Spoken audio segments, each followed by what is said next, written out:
नमस्कार। इन खबर में आपका स्वागत है। केंद्र सरकार ने 16 जून यानी आज से देश भर में सोने पर हॉल मार्किंग को जरूरी कर दिया है। यानी अब कोई भी व्यापारी बिना हॉल मार्किंग वाली ज्वेलरी नहीं बेच पाएगा। सरकार के इस फैसले के बाद सबसे बड़ा सवाल ये है कि पुरानी ज्वेलरी रखने वालों का क्या होगा। क्या उनकी पुरानी बिना हॉल मार्क वाली ज्वेलरी बेकार हो जाएगी या उसके लिए कोई रास्ता दिया गया है।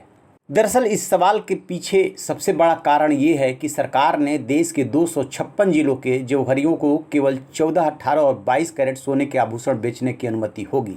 अतिरिक्त 20, 23 और 24 कैरेट के सोने के लिए भी हॉल मार्किंग की अनुमति होगी। यानी कि बिना हॉल मार्किंग के अब सोना नहीं बिक पाएगा। इसी के संदर्भ में ये सवाल उठ रहा है कि जो बैंक के लॉकर्स में गहने पड़े हैं या घर में पड़े हैं उनका अब हम क्या करें। तो ज़रा ध्यान से सुनिए कि आपको क्या करना है और यदि आप पालन नहीं करते हैं इसका तो क्या नुकसान हो सकता है।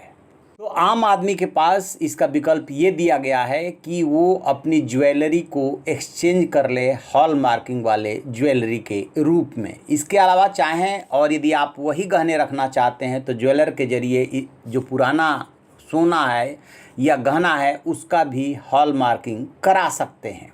इसका सबसे ज़्यादा फ़ायदा ग्राहकों को होगा जिसके ज़रिए सोने की खरीदारी के समय होने वाली धोखाधड़ी से राहत मिल जाएगी। केंद्र सरकार ने ज्वेलरी बेचने के लिए नई व्यवस्था को लागू करने के लिए समिति बनाई है। यह समिति उस व्यवस्था को लागू करने में आने वाली दिक्कतों को सुलझाने में मदद करेगी।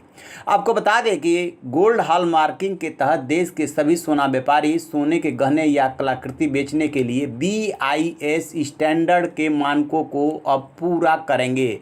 जो भी व्यापारी इन मानकों को पूरा नहीं करेगा उनके खिलाफ सख्त कार्रवाई की जाएगी। यानी BIS स्टैंडर्ड के मानक के तहत हॉल मार्किंग एक मानक है जो कि हर किसी को हासिल करना होगा। भी सरकार जो जारी किए गए नियम का पालन नहीं करेगा उस पर BIS एक्ट 2016 के सेक्शन 29 के तहत कार्रवाई की जाएगी, जिसके तहत 1 साल की जेल या 1 लाख रुपए के अधिक का जुर्माना भरना पड़ सकता है। लब्बो लुआब ये है कि चाहे कोई व्यक्ति हो या व्यापारी अब कोई भी ऐसा ऑर्नामेंट या गोल्ड नहीं रख पाएगा जिसमें हॉल मार्किंग नहीं होगी। इन खबर चैनल को सब्सक्राइब करें।